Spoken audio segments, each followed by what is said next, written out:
Alright, what's up guys? My name is Zach and today I'm driving a 1996 Dodge Ram 1500. Up front is a 5.2 liter V8 and down below is a 5-speed manual transmission. This video is sponsored by CarMarshal.com. If you'd like to support the channel, click the link down in the description below. CarMarshal.com advertises for over 100,000 vehicles across the US. But let's get back to that 5.2 liter V8. Well, it's actually the smaller engine offered here in this chassis of Ram. You could get a 5.2 liter V8 or you could get the 5.9 liter V8. Now, of course, the 5.9 liter is more powerful. It's the 360 if you guys are familiar with that. And because this is such a large truck, the 5.2 liter is fine, but don't expect any good power numbers out of it. It is still part of the Magnum family, so both the 5.9 and the 5.2 are part of the Magnum family of engines. I can't really complain too much. It is a gas truck, so you got to take that into account. It's not going to be the most powerful thing in the world. But let's talk about the cool part of this review, which is the manual transmission. The throw is very long, and the clutch grabs super high up. Now, this truck does have 136,000 miles on it, so take that as you will. But the clutch travel, huge. The shifter feel, huge. And I know there's probably going to be someone who drives an 18-wheeler that's manual and be like, oh, I have 18 gears to go through in the next 45 feet. I get it. But coming from someone who's used to driving Miatas, RX-7s, MR2s, this is quite the throw. And last but not least, this is four-wheel drive. So let's talk about the interior. Well, in front of me, I do have a bunch of different gauges. On the left is my oil pressure and fuel. Then I have my tachometer that barely goes to 5,000 RPM. Then on the right, I have my speedometer, battery voltage, and coolant temperature. Very plain, simple, very easy to read. Although it has blue accents, actually at night it is green, which is interesting. On the steering wheel, I do have my cruise control options down at the bottom of the steering wheel, as well as a giant pillowy airbag because, of course, this is a 90s vehicle and no one really knew what to do with airbags back then. To the left of the gauges, I have my headlight switches as well as my dome light. This switch, because you do pull it out, does go out pretty often. And actually, one of the first videos I ever made about cars was how to fix one of these. I used to have a 1998 Dodge Ram, which I'll get into a little bit later. On the door, I just have my power mirrors way up top. Yes, these are actually power mirrors. Then I do have my window switches and my door lock and a nice 90s door card. To the right of the gauges, I do have my air conditioning and heating options where I want to send it, heat, AC, and then how hot, how cool, things like that. It's very plain and simple layout, and I like it a lot. To the bottom right of the gauges, I actually do have a little shift light. It's a little orange triangle that'll pop up telling me when to shift. Kind of nice. To the right of that, I do have cup holders that fold out of the dash, a aftermarket radio because every radio from the 90s was terrible, and then a little ashtray, a little 12-volt outlet, things like that. Then we get down to the actual shifter itself. It looks like a truck shifter. Make no mistake, it looks like a truck shifter. It looks proper. And it looks huge because, well, quite frankly, it is huge. And next to that, that's where we have our four-wheel drive options. This is still the era of proper four-wheel drive. Really muscle it into four high, four low sort of things. Now, you know, the later generations, years after this, it's just a button on the dash, which is a lot easier, frees up the interior, but it's not as manly. It doesn't make me feel as macho shifting it into four-wheel drive at the push of a button. This, you muscle it in. Then we come to the seats. Now, it is a bench seat with a center seat belt. You actually can carry one in the center. Now, this is a lot better in the automatic trucks. So if you really need a bench seat, you're really planning on taking 6 people, get the automatic because you're really shifting right at the middle seat's kneecap or somewhere even worse. But this center console does flip up to reveal a third seat, which is pretty nice. But speaking of seats, we do actually have back seats. So let's do a backseat review real quick. So I've already noticed an issue with the backseat before I even get back there. There's no half doors on this truck. There's no half doors that open up backwards or whatever to allow easy access to the back seat. So you have to get in like you would a coupe. You have to move the seat forward. That's fine, whatever. This is a truck. This is a tall truck because it's four-wheel drive. It sits higher than the two-wheel drive trucks. This might be a challenge. So let's film my challenge. It's also freezing cold outside. Nice. All right. So this seat, I guess, goes forward. Can I move it forward? Nope. Doesn't seem to want to move forward. So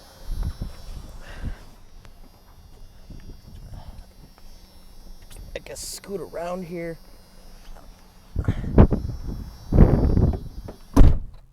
Oh, man. All right. Now that it's obvious that getting in the back seat's horrible, the actual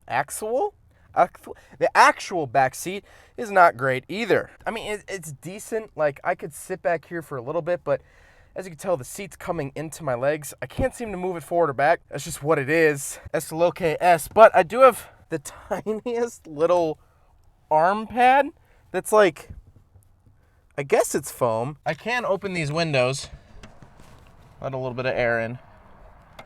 Close them again, they're not power. But other than that, it's not a great back seat. I have two seat belts. I don't have a center seat belt. So you can't actually take 6 people. Well, you can't legally take 6 people. Oh wait, they have a lap belt. You can take 6 people. I take that back. Not a good back seat. But it has one. It has one, and that's the thing. My truck that I used to have in high school was just the 3 benches, and so one time we fit 4 people in here because we absolutely had to.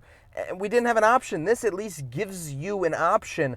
I could have shoved 1 or 2 people back here, and it would have been totally fine. Like, that's the thing, is at least with this you have the option. With the 3 up front, the single cab, you don't even have the option to bring more than 1 people. And so for emergencies, I would definitely go quad cab or back seat. This is the way to go.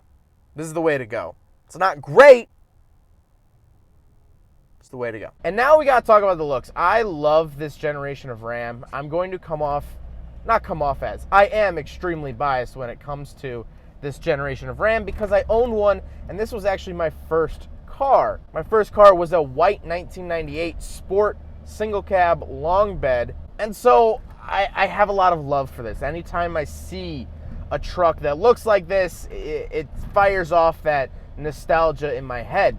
And so I absolutely love this body style of Ram. It's everything right. It's everything perfect.